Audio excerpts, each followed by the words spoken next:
Vous allez bien? Moi, c'était pas la grande forme ces derniers jours, c'est pour ça que vous m'avez pas vu. Voilà, j'ai pas posté grand chose sur ma page. Là, ça va mieux et Dieu fait grâce. En tout cas, je vous bénis, je veux bénir votre vie, je veux rendre gloire à Dieu de ce qu'il a permis qu'on puisse voir le 12e mois de l'année. L'année 2020 a commencé avec beaucoup de choses. C'est une année qui nous a presque un peu dégoûtés avec tout ce qui s'est passé, le corona, avec toutes ces choses. Mais Dieu nous dit une chose, que la fin d'une chose vaut mieux que son commencement. Et voilà, c'est une grâce de pouvoir voir, de pouvoir commencer une année, de pouvoir la terminer. Surtout en cette année-là, on peut encore dire que c'est vraiment une grâce. Parce que quand on regarde, regardez combien de fois les gens sont morts. Combien de fois, quand on ouvre la télé, on n'entend que les bruits de mort, on n'entend que des choses. À quelqu'un, Dieu veut dire à quelqu'un de ne pas avoir peur, de ne pas avoir le regard inquiet, de ne pas promener le regard parce que 2020 a été une année chaotique, a été une année compliquée avec tous ces fléaux, toute cette guerre médicale, toute cette guerre qu'on a eue sur le côté santé, sur le côté médical. Mais Dieu nous dit d'avoir le regard fixé sur lui et que 2021 sera meilleur. Mais nous devons faire des choses. La première des choses que nous devons faire, c'est de commencer à dire merci à Dieu pour l'année 2020 qui s'est écoulée ou qui est en train de s'écouler. Merci parce que tu n'es pas mieux que ceux qui n'ont pas terminé l'année. Tu n'es pas mieux que ceux qui sont tombés. Tu n'es pas mieux que ceux qui sont en train de croupir dans les hôpitaux ou dans les prisons ou qui sont dans les situations compliquées. Donc, il faut que tu t'arrêtes, que tu dises merci à Dieu pour ce qu'il a fait pour toi et pour ce qu'il va permettre encore que tu puisses. Il va faire que tu vas rentrer dans l'année 2021. Tu vas rentrer dans l'année 2021, pas avec les mains vides comme tu le crois, pas avec la maladie, pas avec les choses qui te font peur, mais tu vas rentrer dans cette année avec beaucoup de grâce parce que Dieu nous l'a promis de prendre soin de nous. Après avoir dit merci, il faut qu'on marque une pause. Parce qu'à la fin de l'année, toute bonne entreprise a le droit de faire un bilan pour dire qu'est-ce qui a marché, qu'est-ce qui n'a pas marché, quel comportement est-ce que je dois continuer en cette année 2021 qui va commencer. Est-ce quelle était ma marche avec Dieu? Est-ce que j'étais réellement avec Dieu? Est-ce que je tontonnais? Quel comportement qui m'a fait ramener en arrière?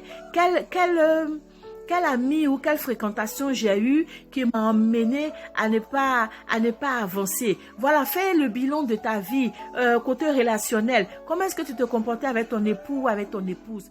Comment est-ce que tu te comportais avec ta fiancée, avec les enfants? Est-ce que tu as eu du temps pour tes enfants? Qu'est-ce qui t'a pris plus de temps, qui n'a pas été constructif pour toi? Comment est-ce que tu t'es comporté au travail? Est-ce que tu as donné le meilleur de toi-même? Est-ce que tu pouvais faire encore mieux?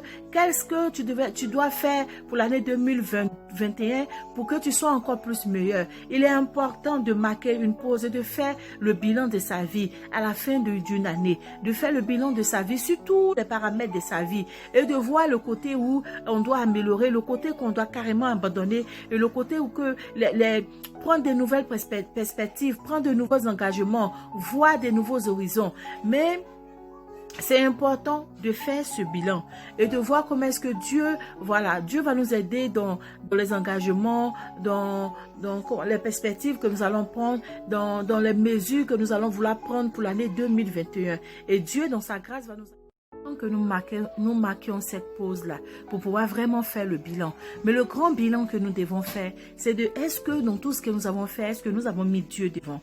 Est-ce que Dieu était à la première place de nos travails, de nos finances, de nos enfants, de nos foyers? Est-ce que Dieu était là? Qui est-ce que j'avais pour pilier? Est-ce que j'avais pour pilier quelqu'un qui j'avais pas de pilier ou parfois j'avais Dieu pour pilier, parfois je n'avais pas?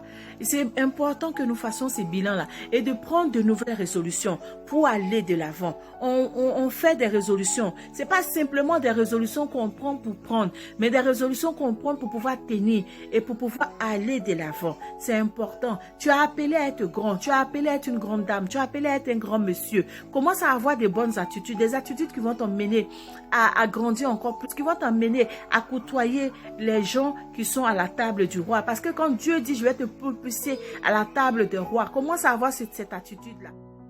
Dieu dit qu'il prend soin de ses enfants. Si nous croyons à cette parole et que nous la tenons fermement dans notre cœur, si nous croyons que ce que Dieu dit, il ne ment pas et que ce que la Bible dit est vrai, nous allons être rassurés que nous rentrons dans l'année 2022 avec beaucoup de choses. Mais parce que nous, les enfants de Dieu, nous ne sommes pas obéissants et nous n'écoutons pas la voix de Dieu. C'est ce qui nous empêche parfois d'acquérir nos bénédictions. Que cette année-là, cette nouvelle année qui va commencer, tu prennes la décision d'être obéissant à ton Dieu et d'écouter sa voix. Quand tu vas écouter la voix de l'Éternel, il va te guider comme un bon père, il va te guider comme un bon guide, il va te guider comme un bon berger. Et il y a plein de choses que tu vas avoir auxquelles que tu t'attendais même pas.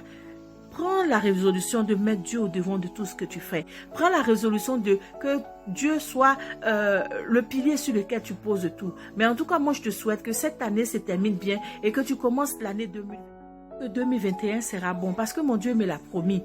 C'est vrai que ça a été chaotique, oui, pour le monde entier, mais les enfants de Dieu ont été épargnés. Nous qui aimons le Seigneur, nous avons eu cette assurance-là. Nous avons eu, voilà, que le Seigneur prend soin de nous, il prendra toujours soin de nous. C'est cette exhortation que je voulais apporter ce matin ou ce soir pour ceux qui vont regarder la vidéo ce soir ou ce matin, voilà. Que le Seigneur vous bénisse et que la gloire de Dieu soit sur vos vies. Important de faire son bilan, de prendre de nouvelles résolutions en cette fin d'année et de marcher surtout dans la main du Seigneur parce que nous savons que les fins d'année sont très difficiles dans le sens spirituel où l'ennemi encore redouble d'efforts pour pouvoir nous dévancer dans la nouvelle année, pour pouvoir chercher son poulet qu'il va tuer pour ses fêtes. Mais que nous couvrons du sang de notre Jésus, nous couvrons du sang de Jésus et que nous soyons cachés dans les creux de notre Dieu. Soyez bénis.